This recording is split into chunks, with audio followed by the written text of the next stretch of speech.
thanks a lot for having, I see like the camera is activated. I think we are just missing Max. Max is just here with us as well.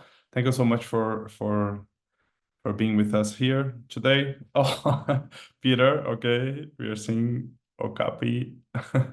This is a node that Open Knowledge Foundation used to have a few years ago. Thanks so much for being here as well. So I'm happy to introduce this third panel of the Tech We Want Summit. Before we start, I'll just do the housekeeping notes again, as people might have joined in the middle. So this will be a 1-hour panel. The speakers will do their intervention, followed by a conversation. But please, during this specific panel, that we have like 6 speakers today, so we are a little bit packed. We're not sure that we'll have enough time in the end for questions, so please do questions along in the chat, and then I will try as a moderator to guide the conversation. And also, please keep your microphone muted unless you are requested to speak, of course. An important reminder, this panel is in English, but we are testing these automatic translations too on Zoom. If you want to follow the live subtitles, you just need to go to the captions button on your screen, put your speaking language and listening language, and automatic translations should come to you. I just want to ask our speakers as well to set up their languages to English, so because this influences how people are receiving their subtitles as well. So please, if you can do just speaking language English, it will be easier and accessible for everyone. This event follows the Open Knowledge Foundation Code of Conduct. So we want to promote a healthy, respectful, and thoughtful conversation, as we've been doing. There are people from many different backgrounds and origins and so on. And we want to really be away of any aggressive behavior. So it won't be tolerated. And participants that engage in that kind of behavior may be removed. I hope it won't happen. And last but not least, this session is also being broadcast on YouTube. If you want to use the hashtag #TechWeWant and tag us at OKFN on X, but also on Mastodon, Blue Sky, please do so, and then we can help amplify your publication. So that's it. This panel is called "The Tech We Want is Sustainable for People and the Planet." And we have it with us, like today, people addressing technology sustainability in many different aspects. I'm really glad with the diversity of this panel as well. And I want to start by saying that eco, green, or sustainable, or any of these words have several implicit meanings, right? Depends on how you look at it. So it can mean long life, or affordable maintenance, or like skilled people to keep it going. Or is it resource friendly with environment? It's economical, it's renewable, regenerative. So in this panel, we'll be discussing how, or if actually it's possible to achieve a development model for people and the planet. And that's the question we just put on the description. Like, is there a way out of the disaster versus greenwashing narrative? And we could also go beyond that and say like commons washing narrative. So today we have with us Christoph Becker. He's the professor at the Faculty of Information and the School of the Environment at the University of Toronto. He's the author of Insolvent, How to Reorient Computing for Just Sustainability. We also have Fieke Jansen. I hope I'm pronouncing it correctly. She's the co-principal investigator at the Critical Infrastructure Lab, who is one of the content partners for this event as well. Welcome. We also have Maxwell Beganim. He's the director of Open Knowledge Ghana and openness advocates in many fronts. And one of the fronts is the one he's representing today. It's the Open Go Scope Coalition. We also have Paz Peña. She's an independent consultant and activist. She's the author of a book as well. It's called Technologies for a Burning Planet. We also have Valmik Patel. That's a really big panel.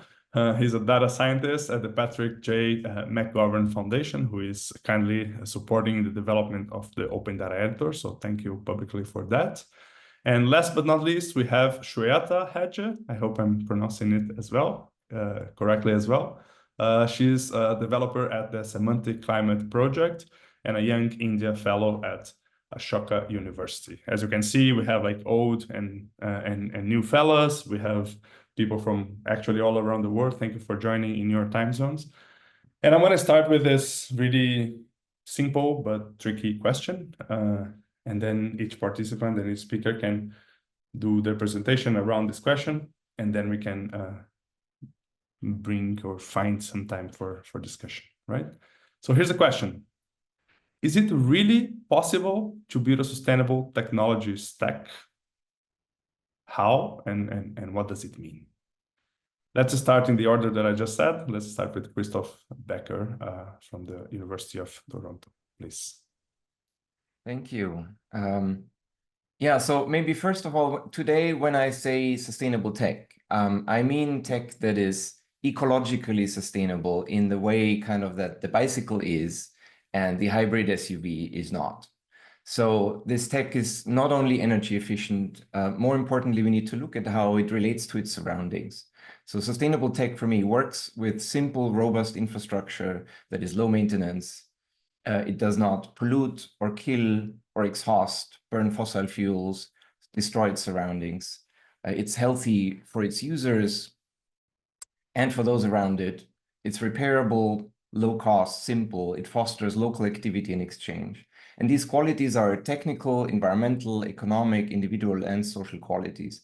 And if we design our surroundings, our cities and neighborhoods, for example, in ecologically responsible ways, then bicycles become an obvious, excellent option for most people between 5 and 95.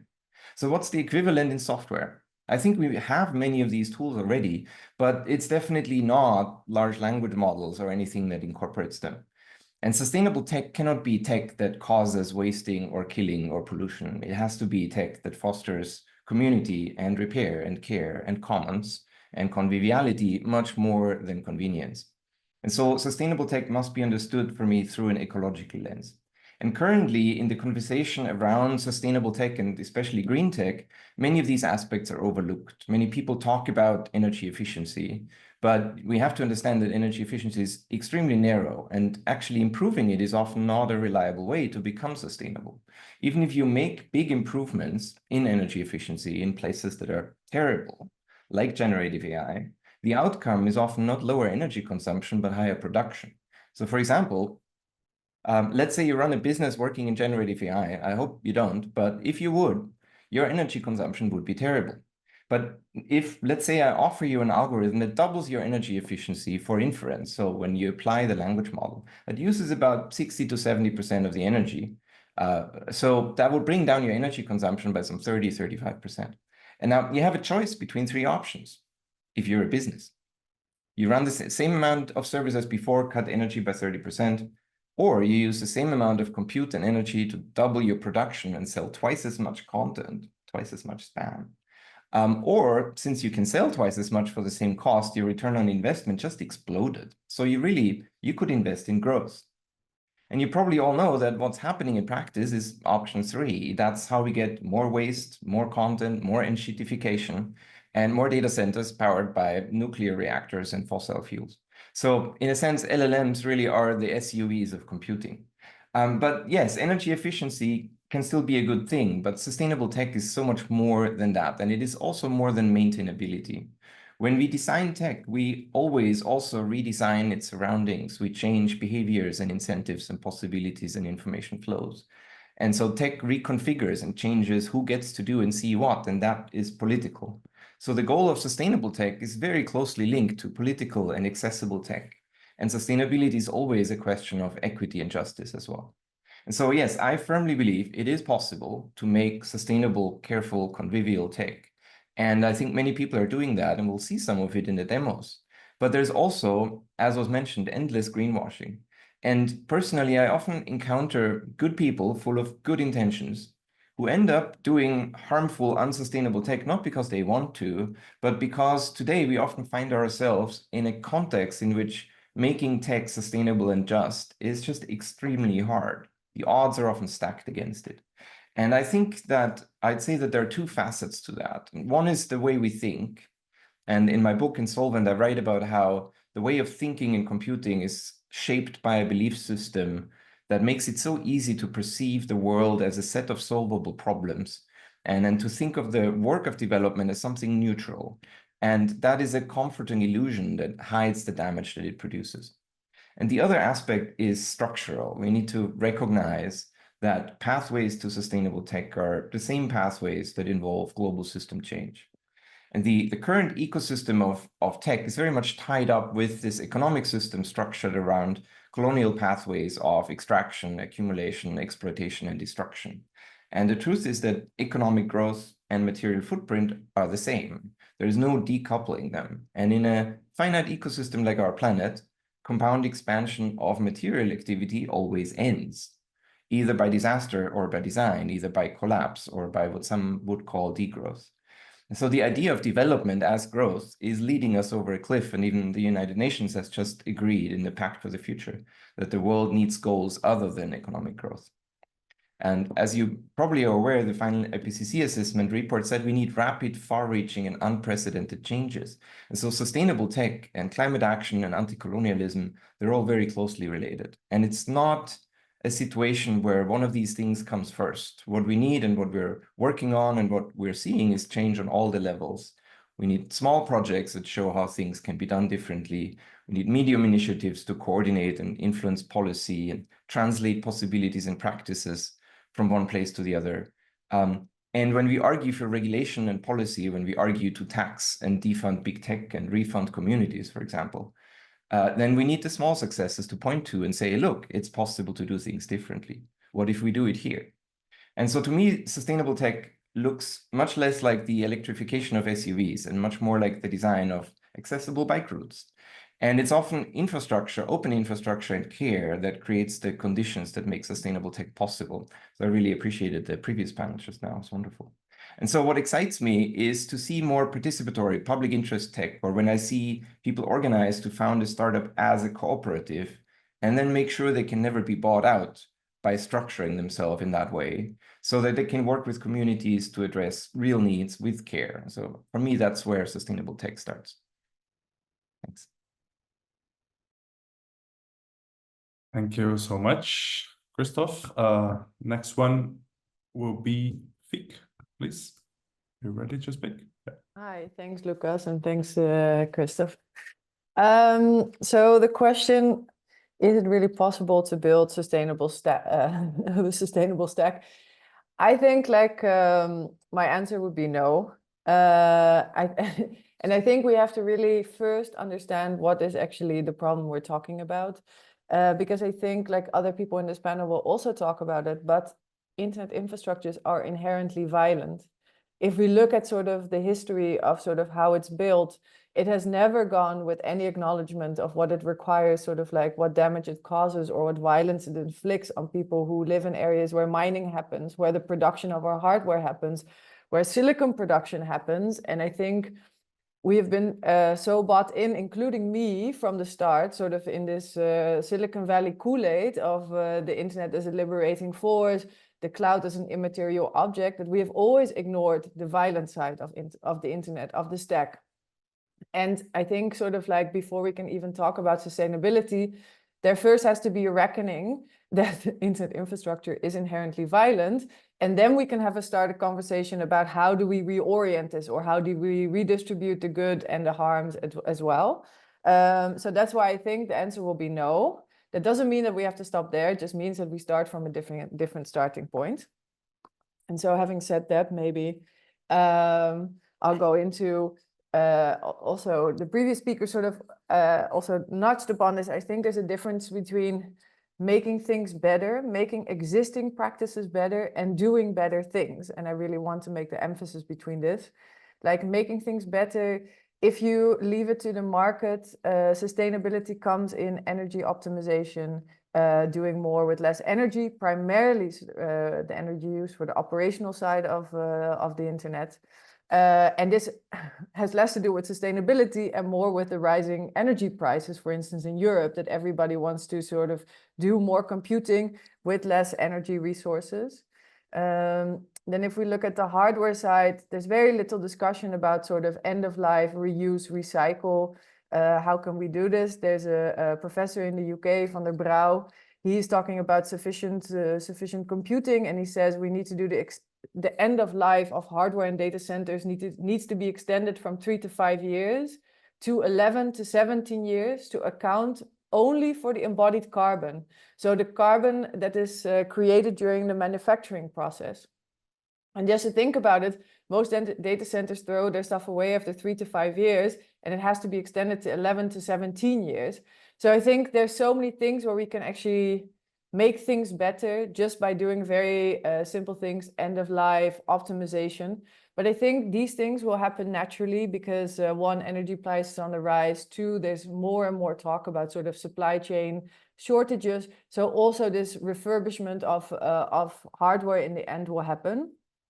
But when you actually start talking to people about sort of flipping the script and centering different values, also what the previous speaker was talking about. So instead of growth and capital, what if we center people and planet? And I've been interviewing people around data centers, sort of what would a data center policy look like that's rooted in scarcity rather than in infinite growth. All of a sudden, the state gets a stronger role. So it becomes also a question like, if we want a sustainable stack, what role does the state play here? And not just as a regulator. And I think this is really like a dirty word in the internet church, like the role of the state in sort of the operations of the internet. But if you look at it, the state has been an early investor in technology. This is what Mazzucato says. Without state money, the internet would never have existed. The state is a regulator, and especially when it comes to environmental harms or environmental codes, imposing them on companies, they will not do it by themselves. This really requires state effort. Prioritization, if you look at zoning, what sort of infrastructures can be built in what territories, there's really like the state plays a really big role in. So I think if we want a sustainable stack, we have to also start having honest conversations with ourselves, but also with sort of power holders about who is responsible for certain aspects of it.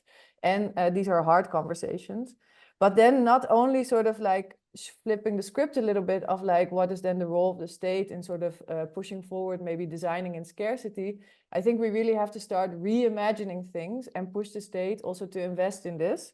So Joanna Veron also wrote a manifesto about regenerative technologies, for instance. But here we can really think, I think we should push the limits about what we're thinking about. If we want a sustainable stack, what does that mean for hardware? Is the plastic that encapsulates our hardware, can it be decomposable? I know there's some issues if your computer touches water and it dissolves, maybe this is not the future we want. But I think these things really open up questions about sort of what is the stuff we're investing in a society and what is left out.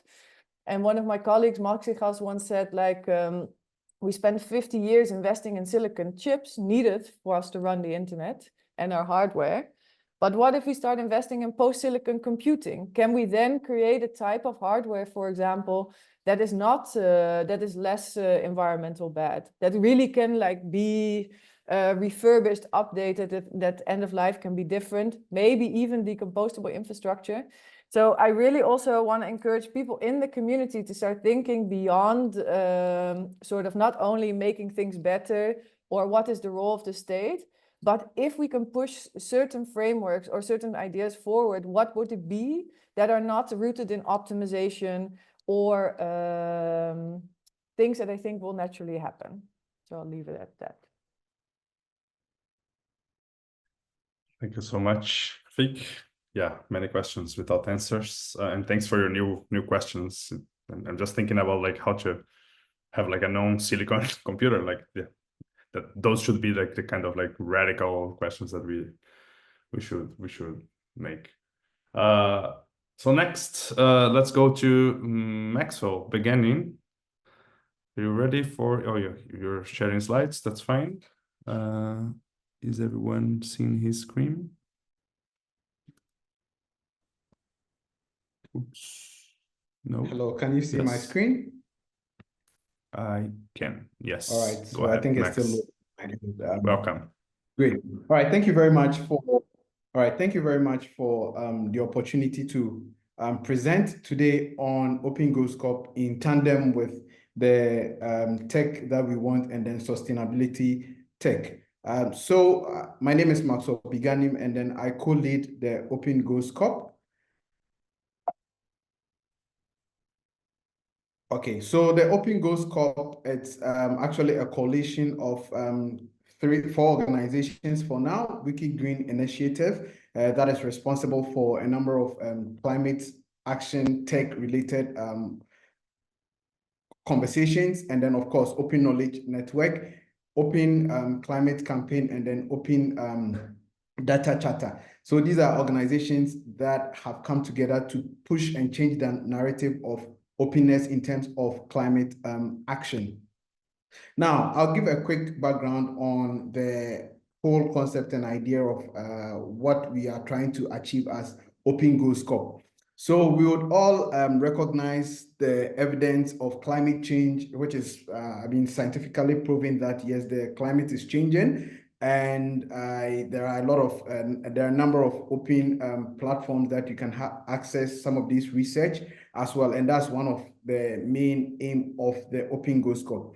Now, we also recognize the fact that technology plays a very key role in implementation and also an enabler. Now, in technology, we are looking at vast technology in implementing this. And the previous speaker made mention of the fact that was sustainability be achieved. So in technology, as Open Goals COP, we want to dive into a deep dive into the conversation to look at sustainability in terms of sorting out for materials, parameters in manufacturing, and also the end life cycle of some of these technologies that we use. And also we are pushing for the narrative of openness. In terms of openness, we are talking about, at its core, we are talking about having more of like open technologies, open access, and having a whole movement of open to actually help us in changing the narrative. Now that talks about open, and then we'll briefly also look at the Conference of Parties. So the Conference of Parties, it's the zenith or the highest conference that normally speak to the issues of climate change. And if we are going to make an impact in terms of climate change and then also foster climate action, we also need to be very instrumental when it comes to the conversation of the Conference of Parties. This year, for example, the Conference of Party is happening in Baku, and then we'll be fortunate to also be represented and then push the narrative of open as well. Now, just a quick one also, we realize that in countries that are now going for the COPs, there is one thing that you cannot run away from, which is the Paris Agreement. And this Paris Agreement, over 196 countries have signed on. And as part of the articles, countries are supposed to come up with their nationally determined contributions towards climate action, all right, which is also very important. And almost every country is signatory to this article. But we also realize that in this article, there is Article 10, which talks about technology development and transfer, as well as transparency. So that is where, as Open Goals COP, we want to take it as a linchpin to foster some of this conversation going forward in terms of sustainability and how we can make this conversation more open. And just as I said earlier, this year's COP is going to happen in Azerbaijan. Now, as Open Goals COP, this is the fundamentals of what we want to look at. To be very specific, we are of the view that we want to catalyze conversations around the importance of openness in addressing climate change. We also want to look at how we can build the capacity among the open movement, regardless of where you are located, in order to advocate for openness during this COP process. This COP process is quite like a rabbit hole, but then if we have a lot of people in the tech space to understand the process of open, then the process of COP, then we can make inputs in terms of COP. We also want to focus on building a momentum around the open movement, which we believe is very instrumental when it comes to climate action and also to make the whole space very sustainable. We also look at ways we can support community-driven climate action initiatives at local level. So this speaks to the fact that we want to look at open technologies that are very relevant, open technologies that are open, that can, at the local level, can contribute to climate action. And then also we want to make sure that information at these core processes are made freely available so that everybody can engage with such materials, which is also one of our key factors. And also we want to activate COP negotiators so that the thematic areas such as open data, open standards, shared governance, especially on transparency and more, are added to the key documentations when it comes to negotiations. I was fortunate to be a part of the negotiators last year, and I realized a huge gap when it comes to open data or the concept of open within the draft text. And that is one of the things that we believe that we can do as a coalition.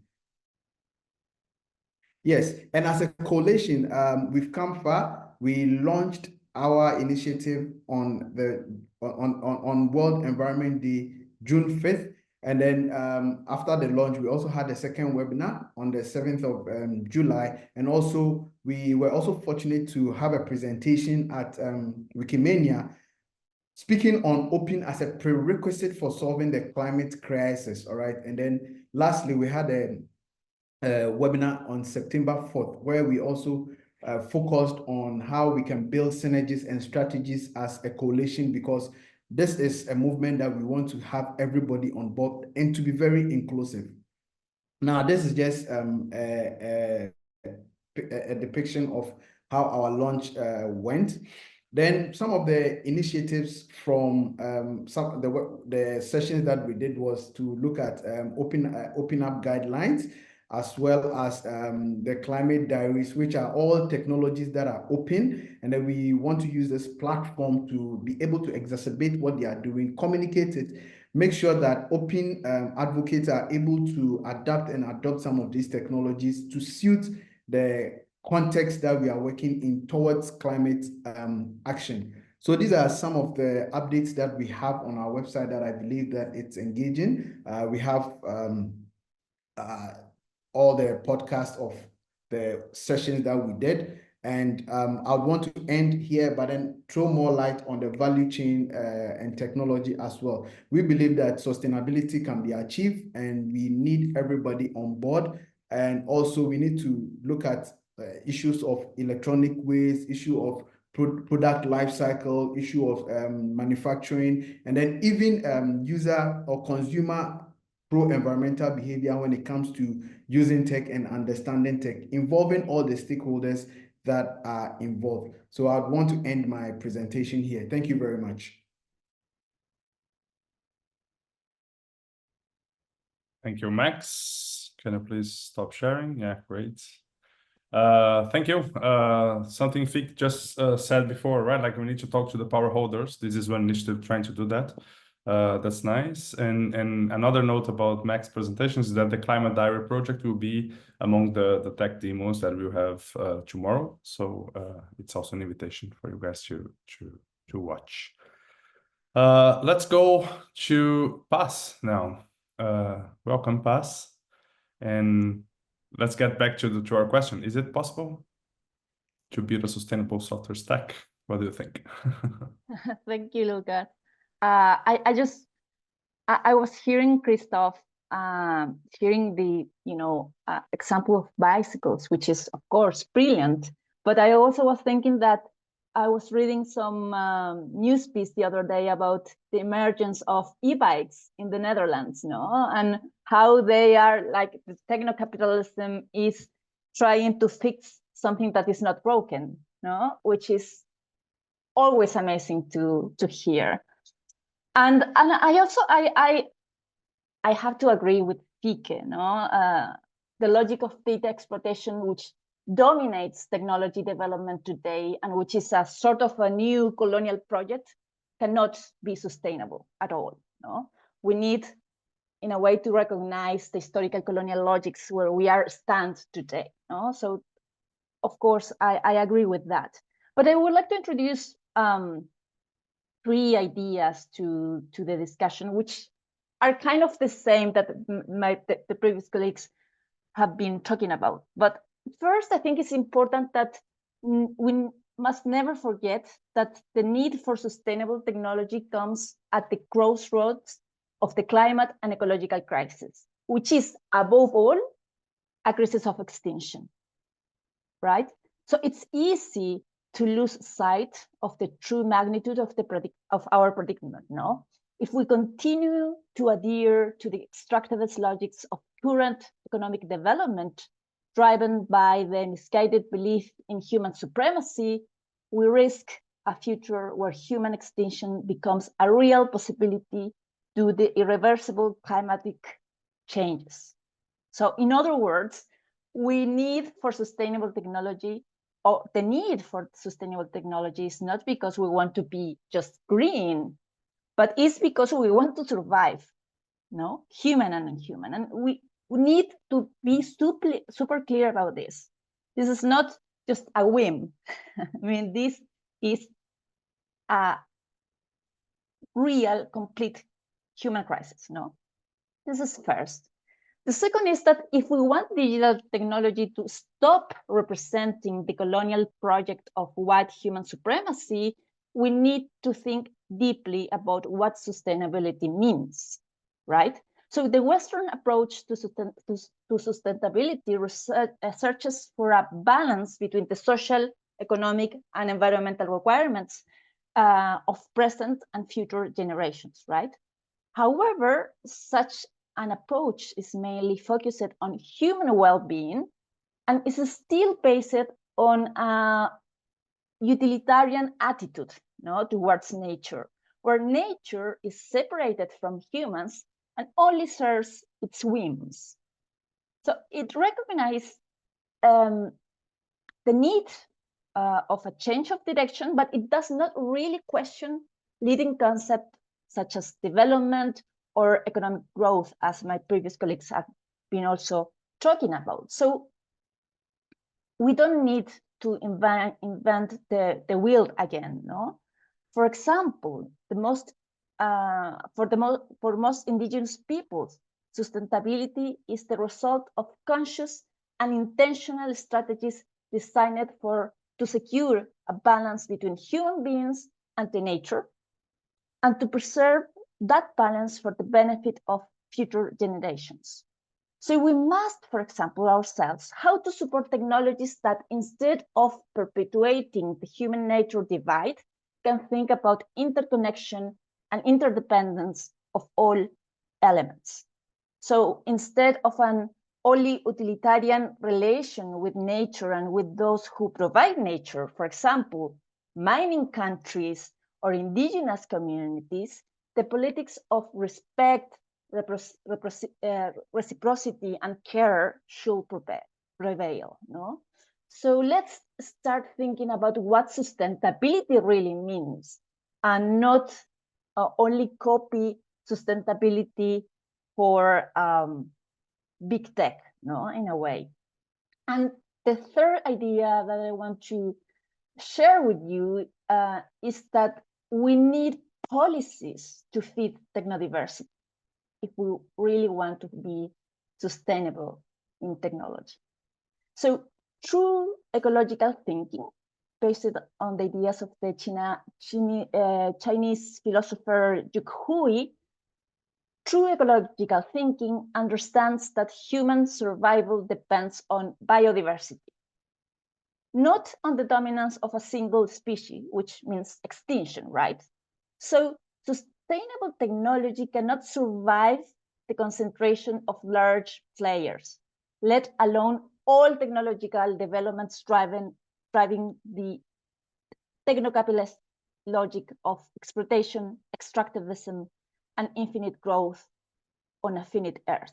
So we must fight for openness, transparency, and the end of monopolies, not to generate new monopolies, but to make the soil fertile for technodiversity. So thank you very much. Thank you, Paz. Yeah, one of the things that I was thinking about, like when building this panel, was like this is very much systemic, right? So we are talking about system changing all the time, and that's why like the disaster versus greenwashing narrative, because it feels like rebuild it all is impossible at this point, right? Just want to use this hook as a welcoming for our next speaker, Valmik Patel. He's a data scientist at the Patrick J. McGorman Foundation. And what do you think, as with your practice of developing tech and dealing with different stacks? Like, do you think it's possible to reach a sustainable or regenerative or whatever word we use in technology? And how has been your experience, like, working to promote and to foster this kind of like other solutions through the foundation? Thank you and welcome. First of all, thank you so much, Lucas, and the Open Knowledge Foundation for this opportunity. I promise I tend to ramble quite a bit. I promise I won't do that right now. I also wanted to say I really love this panel.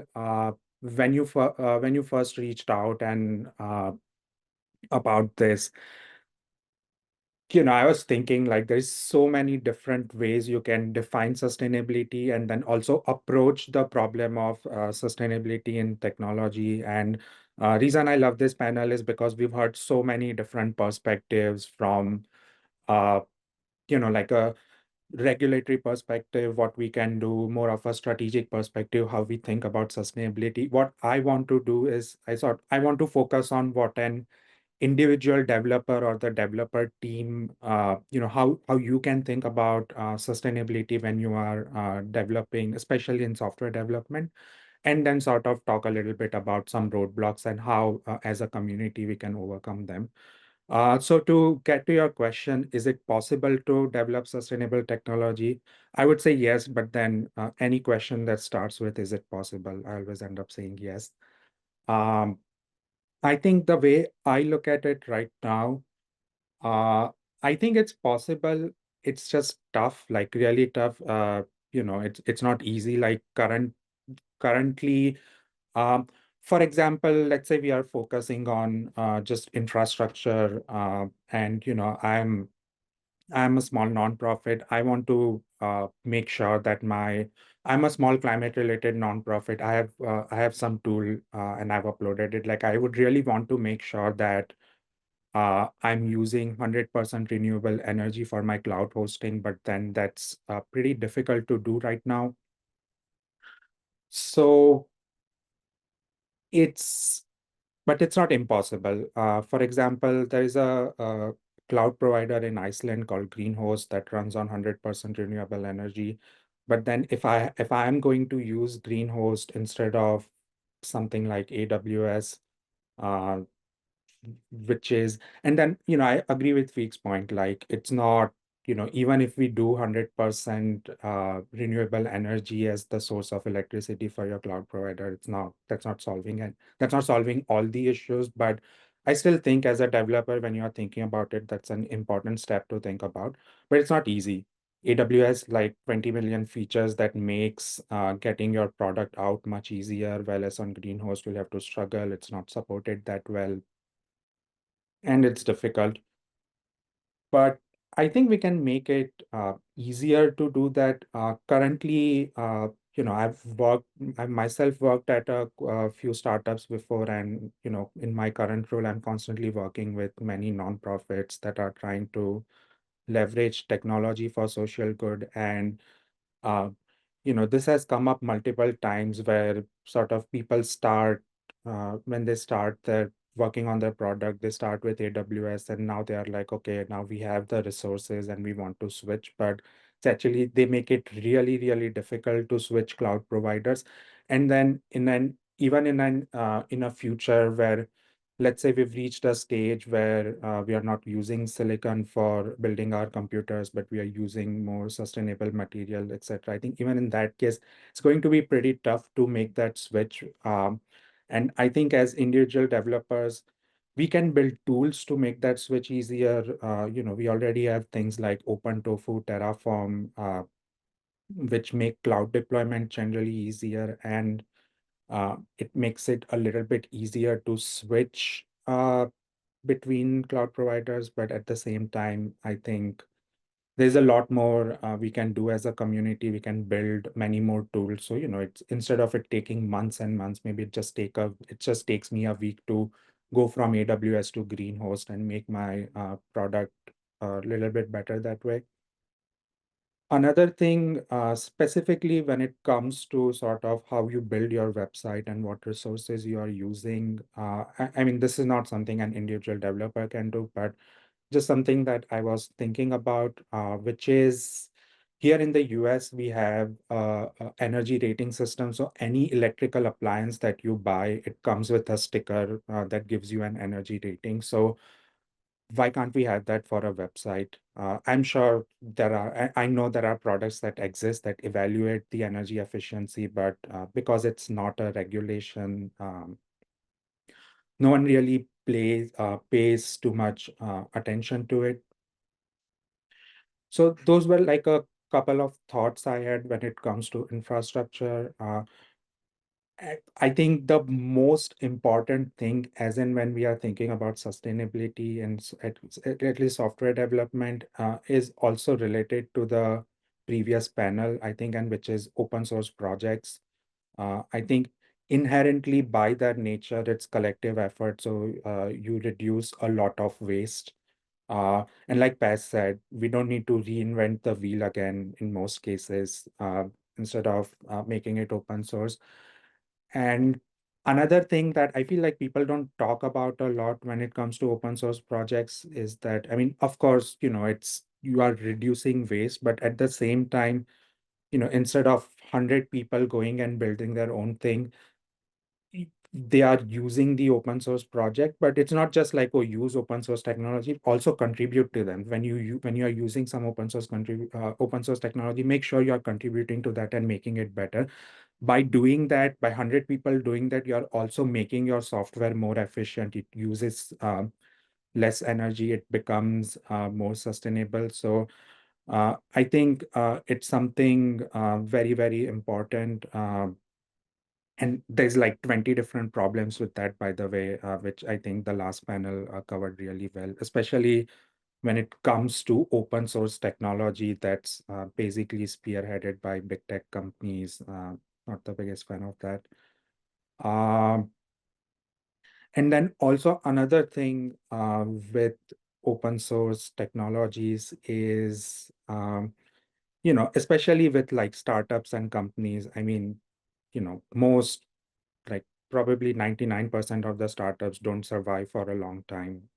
They are going to reach end of life. But if you were using open source technology and contributing to it, even if your product, reaches end of life, at least you've made some positive contribution. And, it's something, your work is not even like 10 years down the line, it's still being used. So I'm a big proponent of that. And I think as and when we talk about sustainability in technology and specifically software development, I think it's really important to highlight open source development. I think it makes a huge difference.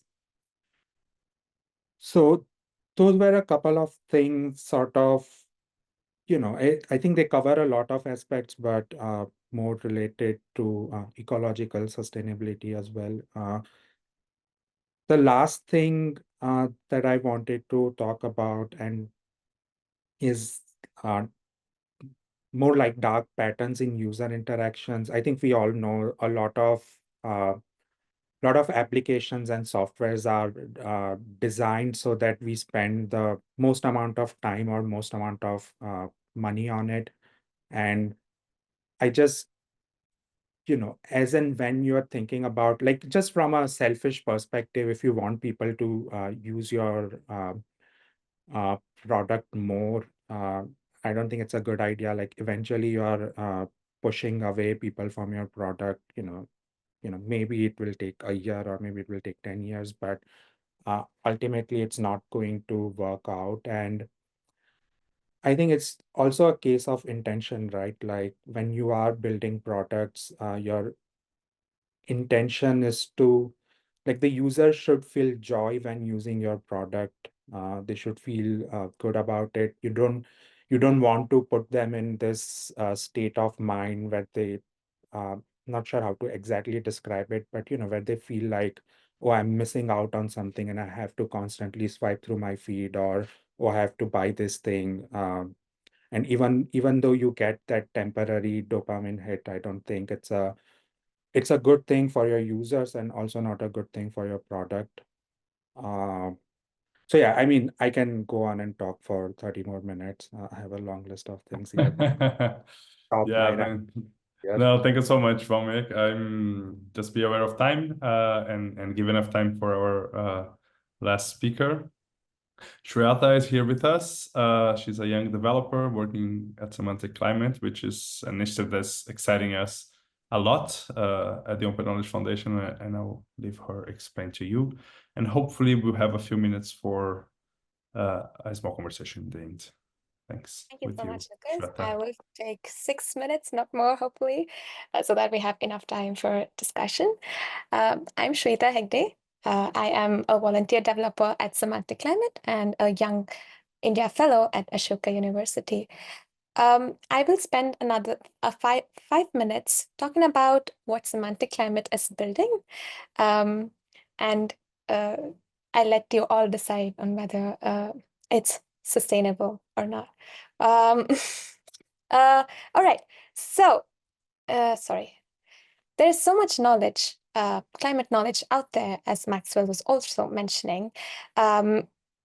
IPCC reports, for example, contain thousands of pages filled with jargon, and UNFCCC documents, i.e. the COP documents, are also thousands of pages long. However, they come as PDFs or web HTML. And PDFs, as we know, are not sustainable, right? Knowledge gets locked up in these PDFs, which causes massive wastage, not just in terms of the paper that gets printed, but also in terms of the opportunity cost, because of the fact that the information is not accessible. That's really where we come in. Amy is our mascot. And we are turning these PDF reports into something that's semantic and which is a 5-star document, so that the knowledge inside of it is usable. So what do we mean by 5-star document for people who are not familiar? PDF is on one side of the spectrum, where it's just open, but then you can only read it as a human. Whereas on the other side, we have 5-star documents, which are not only open, but are in machine-readable format, and also conforms to open practices, for example, semantic HTML that we produce, for example. And the document also has unique identifiers, let's say for every single sentence mentioned in IPCC reports, and finally has got annotations into other linked open data, like Wikidata, for example.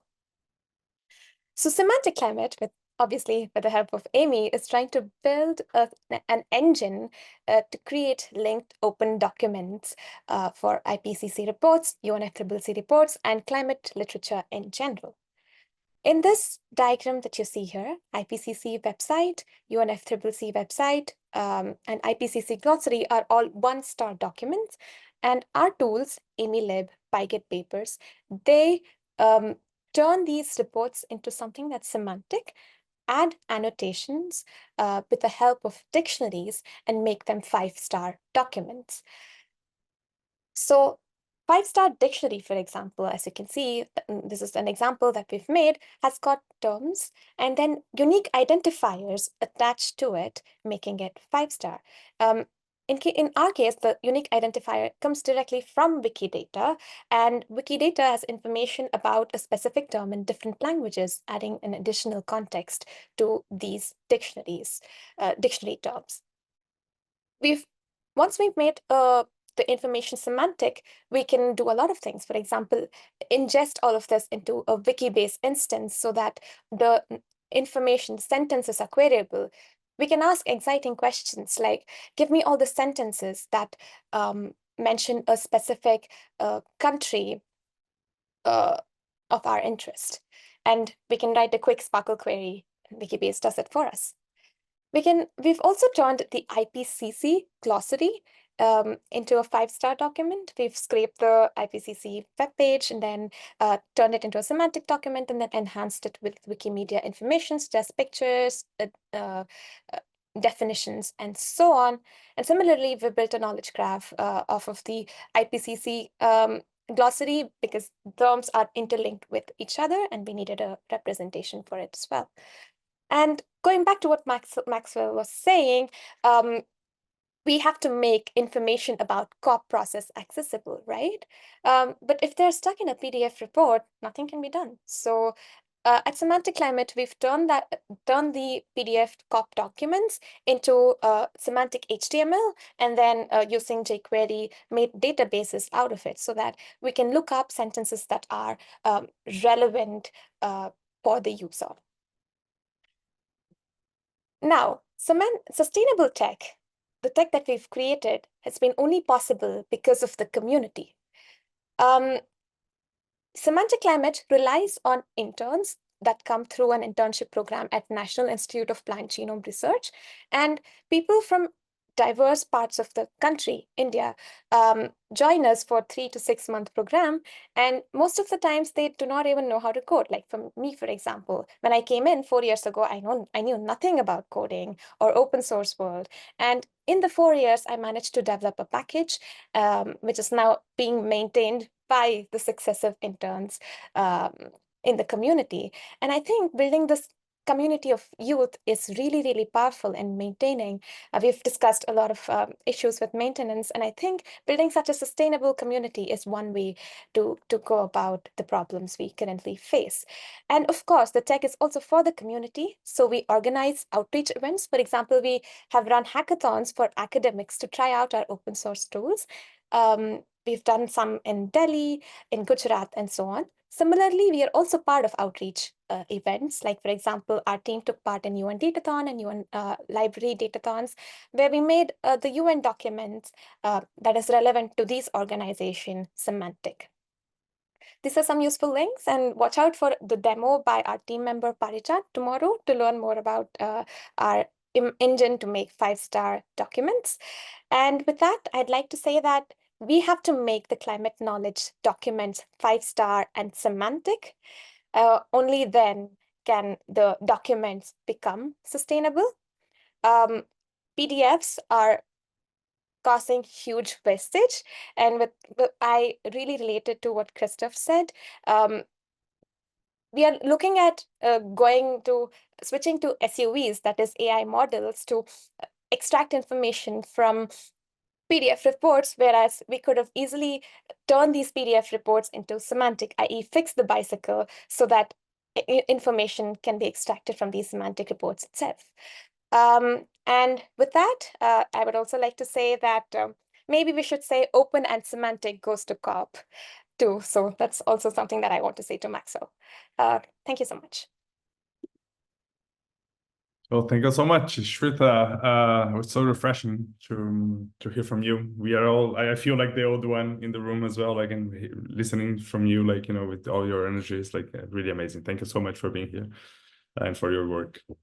So it's very hard to place a question here because we are, as I said in the beginning, talking about like so many perspectives around what sustainability means. It can be like the high-level discussions in a political level. It can be how we build tech in small scale startups and so on. It can be more systemic thinking, as we had like a few speakers talking today. So I'm trying to put like, I don't know, 2 ideas on the table, and then we can comment in the last 5 minutes if it's okay. Well, there's one thing that I'm researching on the commons and basically on the governance side of things and how communities get together and decide and create a decision-making process and sustain and so on. And there's always this issue with scalability, right? Like how to scale initiatives that are nice to have and the ones that we should have. So here's an open question, like, is there a way of doing a stack that it's based on small initiatives that are interconnected or interoperable instead of having this big centralized structure that we have today? So the scale issue on one side, and the other one is just a data that I heard from a Brazilian researcher, Eduardo Viveiros de Castro. I'm Brazilian as well. That's why I'm bringing him to this conversation. And in his recent talk, he said data that is something like, I don't know the exact numbers, but it's something like, oh, the land where indigenous communities live today, and they are equivalent to 6% of the land on Earth. These locations are where 85% of the environmental diversity is preserved, something like that. So 6% of the land where indigenous people live preserve 85% of the environment. So this is clearly a model of living, a complete different stack, let's call it, like a stack of living that might, I don't know, give us inspiration or something, right? Because our instrumental thinking or solutionism thinking, our Western rational philosophy led to capitalism and to these problems we are discussing today, right? So on the one hand, the scale problem, which is more instrumental, let's say, and is more back-end conversation about another way of living. I'll leave these two thoughts for the panel if anyone wants to comment. Maybe we can go 2-3 minutes after the time. If anyone wants to jump in, please, just to. Maybe if I may just throw out this, just put this in the chat. El mundo que queremos es uno donde quepan muchos mundos. The world we want is one where many worlds fit. Is also this call for the pluriverse is also a call for thinking differently about scalability, I think. And there is some very technical reasons why this is very hard, because of course, technical infrastructure, computing infrastructure has really more or less one way in which scalability works is by universal data formats and interoperability and kind of everything being universal and interchangeable. And the entire logic of modularity that developed in the last 7 decades of computing is built on this idea. And it's very hard to get away from that, even though there's a lot of interesting work on loose coupling and decoupling and all sorts of things. But I think that there are kind of infrastructural technical choices and pathways that foster a certain type of scalability that is scaling up only. And there are organizational alternatives that foster a different way of scalability that doesn't require everything to be fully integrated. And so I think that, of course, leads a little bit to decentralization. But I think the philosophy of pluriversal design is one that we need to draw on to talk about scalability.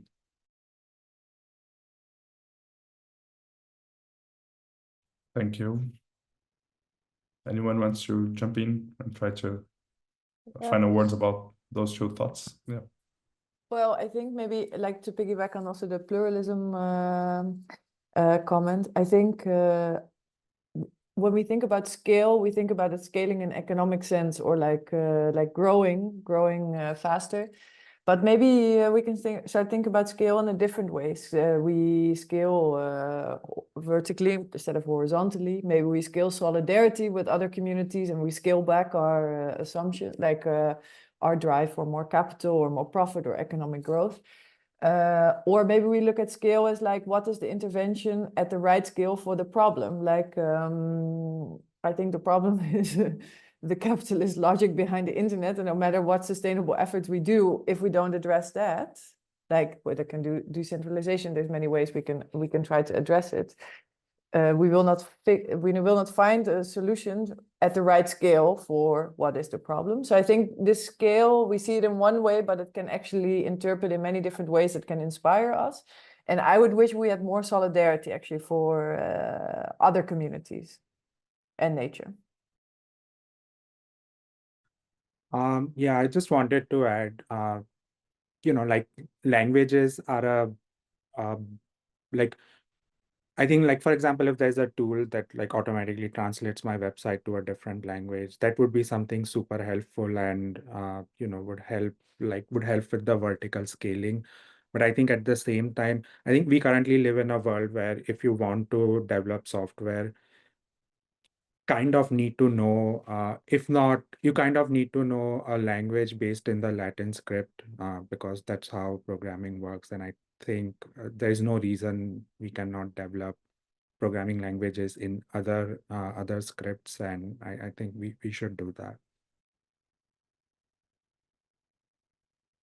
Any final comment from you, Pas, maybe on the indigenous backgrounds or something? I'm just putting you on a spot because I know you have something to talk about it. I know. I actually was thinking on the ideas of scalability as financial scalability today. We are in all public policies in many of the countries of Global South. The idea of financial scalability of technological projects remains really important. So they are looking for the next unicorn in the Silicon Valley, and this is not sustainable at all. So that's why I think, and I agree with Christoph and Fieke, we need to understand scalability in a completely different way, but also we need to push public policies to understand that other ways of technology can be built. Because if we are just looking for the next Silicon Valley, that is not even possible because of how the world is structured, but also because it's not sustainable. So I think we need to push also for public policies to change the way that they see scalability, which I think in a way is also a political problem. Yeah, thank you so much. Yeah, unfortunately, we are out of time. We had other panelists already joining. Possibly, I see your hand raised, but please, if you can, just put your question and we can discuss in the chat as we did in the previous sessions as well. Thank you so much for you guys for being here. It's been amazing. Yeah, I'm really glad. Thanks so much. I'm now handing over to Patricio, who will be leading our next panel about the makers. Go ahead.